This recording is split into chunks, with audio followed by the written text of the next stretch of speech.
मोहम्मद हफीज़ ने जी आज press conference की है दौरा ऑस्ट्रेलिया के हवाले से, और उसमें उन्होंने बड़ी ज़बरदस्त किस्म की बातें की हैं। उन्होंने कुछ राज बताए हैं और उसके अलावा उनकी क्लैरिटी देखकर, उनका माइंडसेट देखकर और उनका कॉन्फिडेंस लेवल देखकर बड़ा मज़ा आया है कि जिस तरह की उन्होंने बातें की हैं। और सबसे पहली चीज़ कि कॉन्फिडेंस लेवल जो आपका होता है ना, वो इस बात की श्योरिटी देता है कि आप अपने अगले कदम में कितना कामयाब होने वाले हैं, और इस चीज़ की गारंटी भी देता है कि आप अपने अगले कदम को कितना जल्दी कर लेंगे और किस तरीके से करेंगे।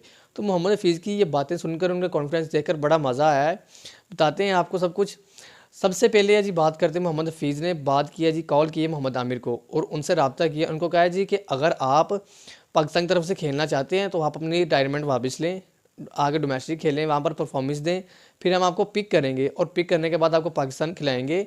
आपको कोई तकलीफ़ यहाँ पर नहीं होगी, क्योंकि आपने 2020 में ये कहा था कि मतलब मैं इस मैनेजमेंट के बड़ा परेशान हूँ, इस मैनेजमेंट से, तो मैं ये क्रिकेट छोड़ रहा हूँ। जब ये मैनेजमेंट चेंज हो जाएगी तो मैं दोबारा रिटायरमेंट वापस ले लूँगा। तो आप रिटायरमेंट वापस लें, डोमेस्टिक खेलें, टीम में आएँ, आपको कोई तकलीफ़ नहीं होगी, हम आपको पाकिस्तान बड़े आराम से खिलाएंगे। तो जी उन्होंने कहा है जी, आगे से मतलब आमिर ने जवाब दिया है कि मैं नहीं खेलना चाहता, मैं अपनी ज़िंदगी का फ़ैसला कर चुका हूँ, मैं क्रिकेट लीग्स खेलकर खुश हूँ, मतलब अब मैं बैक वापस नहीं आना चाहता। तो जी मोहम्मद हफीज़ ने कहा जी ठीक है जी, मैं रिस्पेक्ट देनी चाहिए, मैंने रिस्पेक्ट दी है कि ठीक है आप नहीं खेलना चाहते, उनकी ज़िंदगी के अपने मामलात हैं, और अगर डिसीजन ले चुके हैं तो ठीक है। फिर उसके बाद वो कहते हैं जी मैंने कॉल की है इमाद वसीम को, मैंने इमाद वसीम को कॉल की है, मतलब ये रिटायरमेंट से पहले की बात बता रहे हैं। मैंने इमाद वसीम को कॉल किया है कि सर आपके सेंट्रल कॉन्ट्रैक्ट पर साइन नहीं हुए, मतलब जितने लड़के सेंट्रल कॉन्ट्रैक्ट में मौजूद होते हैं पीसीबी के, उनका मतलब ये होता है कि वो पाकिस्तान को हर सीरीज़ के लिए हर जगह पर अवेलेबल होंगे। उनकी मतलब कोई उधर काबिल कबूल नहीं होगा। ये नहीं कि मतलब बाज़ औक़ात कोई मजबूरियाँ बन जाती है तो वो नहीं खेल सकते, वो एक अलग बात है। मतलब जिस तरह अब हारिस रऊफ़ ने किया है कि अपना उन्होंने टेस्ट सीरीज़ नहीं खेली, इस बात पर तो बाद में आते हैं। मतलब ये सारा प्रोसीजर होता है। तो उन्होंने कहा जी हमें क्लैरिटी चाहिए, हमें 100% चाहिए, जब आप साइन कर देंगे तो हम श्योर हो जाएंगे कि आप हमारे लिए हर जगह पर अवेलेबल हैं। तो उन्होंने कहा जी सर मैं आपको 2 दिन बाद बताता हूँ, या मैं आपको सोच कर बताता हूँ। तो उन्होंने 2 दिन बाद मोहम्मद हफीज़ को मैसेज किया है, मैसेज करके उन्होंने कहा है कि सर मैं Australia series sorry New Zealand series के लिए अवेलेबल नहीं हूँ। मैंने आपको अपनी पिछली वीडियो में बात बताई थी जब पाकिस्तान वर्ल्ड कप खेल कर आया था कि अब इमाद वसीम पाकिस्तान की टीम में ज़रूर आएंगे। ठीक है जी, मतलब इमाद वसीम ने कहा है जी मैं उस न्यूजीलैंड के दौरे के लिए नहीं अवेलेबल, मतलब वो पाकिस्तान खेलना चाहते थे, उनको पाकिस्तान खिलाया जा रहा था और वो न्यूजीलैंड टूर के लिए पाकिस्तान टीम का हिस्सा होने वाले थे, 100% हिस्सा होने वाले थे।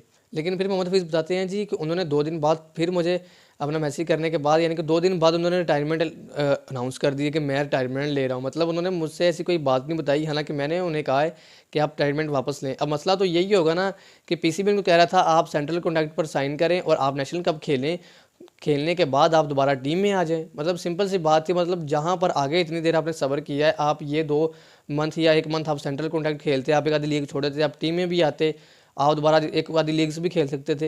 लेकिन मतलब ये अब अना का मसला आ गया है। अब मैं यहाँ पर एक बात कहूँगा, जो जिस खिलाड़ी की, जिस बंदे की पहली प्रायोरिटी पाकिस्तान नहीं है, जिसका पहला डिसीजन पाकिस्तान नहीं है, फिर उसको टीम में नहीं होना चाहिए। अब मोहम्मद हफीज़ डायरेक्टर हैं, उन्होंने खुद जाकर कॉल किया मोहम्मद आमिर को, इमाद वसीम को कि आप आएँ, आप पाकिस्तान टीम में खेलें।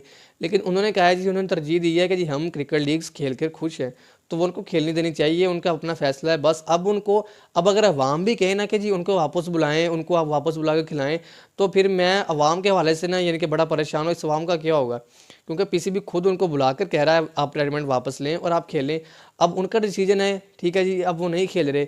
और दूसरी बात मोहम्मद हफीज़ ने की है जी अपना डोमेस्टिक के बारे में, कि डोमेस्टिक मतलब मैं भी बड़ा खुश हूँ और अवाम भी बड़ी खुश है डोमेस्टिक के हवाले से लेकर, कि जितने डोमेस्टिक के परफॉर्मर हैं सबको मौका मिलेगा, सबको यानी कि आगे लाया जाएगा। अब जिस तरह खुरम सिराज को मौका मिला है, आमिर जमाल को, साइम अयूब को, उन्होंने कहा जी अब ये नहीं है कि हमने इनको मौका दे दिया और बाकियों को मौका नहीं मिलेगा, बाकी सब हमारी नज़र में है। अब ये तो हो नहीं सकता कि एक सीरीज़ में हम सारे जितने परफॉर्मर हैं उनको ले आएँ, लेकिन जहाँ जिसकी ज़रूरत होगी उसको वहाँ बिल्कुल लाया जाएगा और वो हमारे प्लान में हर मतलब इस हिसाब से मौजूद होगा।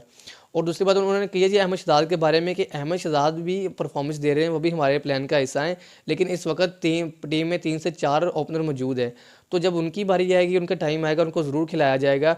और उन्होंने ये भी कहा है कि जी देखें जब टीम जीतेगी तो सारा क्रेडिट टीम का होगा, सारा क्रेडिट टीम को दिया जाएगा। लेकिन जब टीम कहीं पर गंदा करेगी, कहीं पर हारेगी, तनकीद होगी, तो मोहम्मद हफीज़ सबसे आगे खड़ा होगा उस तनकीद का जवाब देने के लिए। मतलब इस तरह की यानी कि क्लियरिटी, इस तरह का माइंडसेट, इस तरह की बातें मैंने तो आज तक किसी यानी कि चीफ सेलेक्टर हो या कोई भी हेड कोच वगैरह हो, डायरेक्टर हो, मैंने किसी के मुंह से नहीं सुनी। लेकिन वैसे भी मोहम्मद हफीज़ एक ऑनेस्ट आदमी है, उनको ये हक मिलना चाहिए था, उनको मिला है, तो अब आपको करके दिखाएंगे। तो आप बताएं, आप मोहम्मद हफीज़ की बातें सुनकर कितना मतलब श्योर हैं, क्या इस तरह वाकई होगा जिस तरह की उन्होंने बातें की हैं? लेकिन मैं तो बड़ा श्योर हूँ, क्योंकि मोहम्मद हफीज़ को मैं बड़ी देर से कहता आ रहा हूँ कि इनको होना चाहिए, इनको मतलब किसी ना किसी कम से कम चीफ सेलेक्टर इनको होना चाहिए। लेकिन वो चीफ सेलेक्टर नहीं है, डायरेक्टर हैं, टीम के लिए अच्छा सोच रहे हैं, अच्छा कर रहे हैं, उनकी बातें सुनकर भी बड़ा मज़ा आया है। तो देखते हैं अब आगे क्या क्या होता है, लेट्स सी। तो आप बताइएगा कमेंट में मोहम्मद हफीज़ क्या बिल्कुल परफेक्ट है इस चीज़ के लिए। मिलते हैं अगली वीडियो में, तब तक के लिए अल्लाह हाफिज़।